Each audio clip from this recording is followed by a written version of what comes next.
আজকে আমরা কিন্তু আইএসএল এর আরো একটা অত্যন্ত গুরুত্বপূর্ণ ম্যাচে ভীষণ ইন্টারেস্টিং একটা ব্যাপার ঘটতে কিন্তু দেখলাম। কি বলতো সেটা? সেটা হলো একটাই দলের তরফ থেকে আমরা প্রথম হাফে যে খেলাটা দেখলাম সেটা দেখে মনে হচ্ছিল ফুটবল খেলাটা ভীষণই কঠিন একটা খেলা। আর ওই একই দলের তরফ থেকে সেকেন্ড হাফে যে ফুটবলটা আমরা দেখলাম সেটা দেখে মনে হলো ফুটবল খেলাটা অত্যন্ত সহজ একটা খেলা। কি অদ্ভুত না ব্যাপারটা। প্রথমার্ধে আমরা দেখলাম গ্রেগ স্টুয়ার্ট, তিনি কিন্তু অনেক দিনই ম্যাচ খেলছেন না, চোটের কারণে তিনি অনেকগুলো ম্যাচই কিন্তু বাইরে রয়েছেন। তবে এই সময়টা দিমিত্রি পেত্রাতস নিজের সেরা ফর্মে না থাকা সত্ত্বেও যে এফর্টটা দিতেন, যে চান্সেসগুলো ক্রিয়েট করতেন, সেগুলো আমরা কিন্তু প্রথমার্ধে তার পরিষ্কার অভাব দেখতে পেলাম। গত ম্যাচে তিনি উঠে যাওয়ার পর থেকে গোলের চান্স ক্রিয়েট করার ক্ষেত্রে মোহনবাগানের যে সমস্যা হচ্ছিল সেটা কিন্তু আজকে এই ম্যাচটার অন্তত প্রথম হাফের প্রথম ৩৫ মিনিট ভীষণভাবে দেখা গেছে। মাঝ মাঠে বল অযথা লুজ করছিল এবং প্রচণ্ড মিসপাস, যে কটা আক্রমণ গড়ে ওঠার সুযোগ ছিল সেগুলোও কিন্তু নষ্ট হয়েছে মিসপাসের জন্য। এবং ফার্স্ট হাফের ফার্স্ট ৩৫ মিনিট হয়তো হাতে গোনা একটা কি দুটো শট নিতে পেরেছিল মোহনবাগান। তবে ৩৫ মিনিটের পর থেকে প্রথমার্ধের শেষ পর্যন্ত তারা কিন্তু একটু আক্রমণাত্মক হয়ে ওঠে। সেই সময়টায় কিন্তু আপুইয়া থেকে শুরু করে লিস্টেন, মানভীর এবং জেসন কামিংস সবাই বেশ কিছুটা আক্রমণাত্মক অ্যাপ্রোচে খেলছিলেন, যার ফলে কিন্তু বেশ কয়েকটা সুযোগ তৈরি হয় গোল করার জন্য মোহনবাগানের জন্য। আর আমি তোমাদেরকে আগের ভিডিওতেই বলেছিলাম যে এই ম্যাচটায় কিন্তু আমি অ্যাজ এ অ্যাটাকিং মিডফিল্ডার পজিশনে সাহাল আব্দুল সামাদকে দেখতে চাইব। আজকে কিন্তু প্রথমার্ধে প্রথম ৩৫ মিনিট খেলা দেখে মনে হচ্ছিল অন্তত সাহাল আব্দুল সামাদ কিন্তু কিছু ক্রিয়েটিভ চান্স তৈরি করতে পারত যদি তাকে প্রথম থেকে খেলানো হতো। কিন্তু দ্বিতীয়ার্ধে এই পুরো ধারণার আমূলভাবে পরিবর্তন ঘটে গেল। সেকেন্ড হাফে টোটালটা যেন ডমিনেট করলো মোহনবাগান।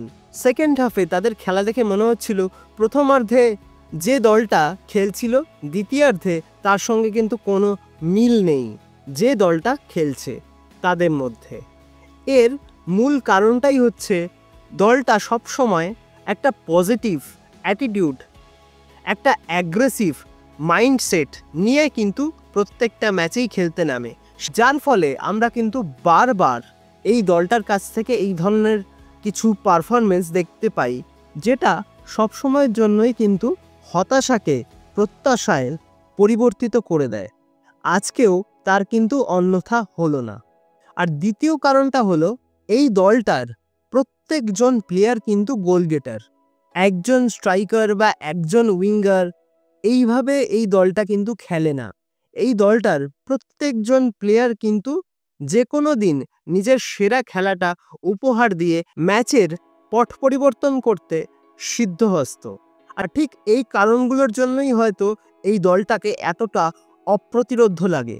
আজকে ফার্স্ট হাফে অনিরুদ্ধ থাপা সেরকম কিন্তু কোনো ইম্প্যাক্ট খেলার ওপর রাখতে পারেননি, কিন্তু দ্বিতীয়ার্ধে তিনি কিন্তু একটা পেনাল্টি আর্ন করলেন এবং একটা অ্যাসিস্ট করলেন, যেখান থেকে কিন্তু গোল করে গেলেন আলবার্তো রড্রিগেস। শুধু একটা গোলই কিন্তু করলেন না, আরও একটা গোল করে গেলেন। অ্যাজ আ ডিফেন্ডার এই মরশুমে তার কিন্তু 4-4টে গোল হয়ে গেল এবং তার মধ্যে হয়তো 3টে গোলই বা 4টে গোলই এমন একটা সিচুয়েশানে যেখানে কিন্তু দলটা পিছিয়ে রয়েছে।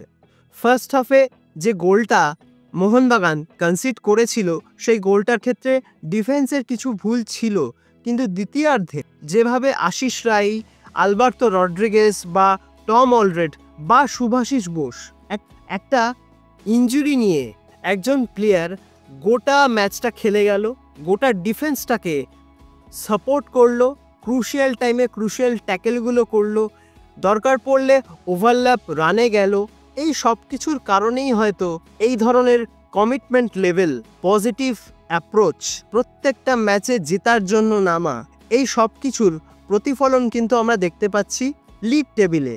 তারা কিন্তু আজকে এই ম্যাচটা, এই ক্রুশিয়াল ম্যাচটা জেতার ফলে 29 পয়েন্ট নিয়ে লিগ টেবিলে প্রথম স্থানটা আরও একটু বেশি কিন্তু পাকাপোক্ত করে নিল। তবে এই ম্যাচটা হয়তো আরও অনেক বেশি গোলে জিততে পারত মোহনবাগান। বেশ কিছু ক্ষেত্রে পাঞ্জাব এফসির গোলকিপার দুর্দান্ত কিছু সেভ করে সেই গোলগুলোকে কিন্তু হতে দেননি, যার ফলে ম্যাচের স্কোর লাইন দাঁড়ায় 3-1। এবং সবশেষে আমি বলতে চাই আজকের ম্যাচের রেফারিং নিয়ে কিছু কথা। ফার্স্ট হাফের একদম প্রথম দিকে আপুইয়া যে কার্ডটা কনসিড করলো, ইয়েলো কার্ড, সেটা যদি ইয়েলো কার্ড হয় তাহলে অনিরুদ্ধ থাপাকে যে ডেঞ্জারাস ট্যাকেলটা করা হলো সেখানে কেন কার্ড দেখানো হলো না? সেটা কি ইয়েলো কার্ড অফেন্স ছিল না? আমার কিন্তু মনে হয়েছে ওটা ইয়েলো কার্ড ছিল। এবার তোমরা আমার সঙ্গে হয়তো দ্বিমত হতে পারো বা মতামত হয়তো তোমাদের সঙ্গে আমার কিছুটা নাও মিলতে পারে, তবে আমি আমার ব্যক্তিগত মতামতটাই কিন্তু তোমাদের সঙ্গে শেয়ার করছি। এবং তারপর পাঞ্জাব এফসির প্লেয়ার পুলগা ভিদাল, তাকে ট্যাকেলের জন্য কিন্তু ইয়েলো কার্ড দেখানো হয়। অন্তত সেকেন্ড ইয়েলো কার্ডের ক্ষেত্রে আমি বলছি, ওই ঘটনাটার ক্ষেত্রে কি ইয়েলো কার্ড আদৌ হতো? আমার কিন্তু এই দুটো ক্ষেত্রে ডিসিশনটা খুব একটা সঠিক হয়েছে বলে মনে হয়নি, যে কারণেই কিন্তু আমি আমার মতামতটা তোমাদের সঙ্গে শেয়ার করলাম। যার ফলে কিন্তু সেকেন্ড হাফে পাঞ্জাব এফসি 10 জনে মিলে খেলতে শুরু করে, আর সেই অ্যাডভান্টেজটা পেয়ে যায় কিন্তু মোহনবাগান। আর সেখান থেকে দ্বিতীয়ার্ধে কিন্তু তাদেরকে আর রুখে দেওয়া সম্ভব হয়নি পাঞ্জাব এফসির জন্য। তো এই ম্যাচটা তোমরা যারা যারা দেখেছো তোমাদের কেমন লেগেছে অবশ্যই কিন্তু আমাকে জানিও। আর এই বিষয়গুলো নিয়ে তোমাদের কি মতামত, যেগুলো আমি এই ভিডিওতে বললাম, সেটাও কিন্তু আমাকে কমেন্ট সেকশনে জানাতে ভুলো না। তো আজকের মতন তাহলে ভিডিওটা এখানেই শেষ করছি। দেখা হবে আবারও পরবর্তী ভিডিওতে, নতুন কোনো দিন, নতুন কোনো সময়ে। তোমরা ভালো থেকো, সুস্থ থেকো।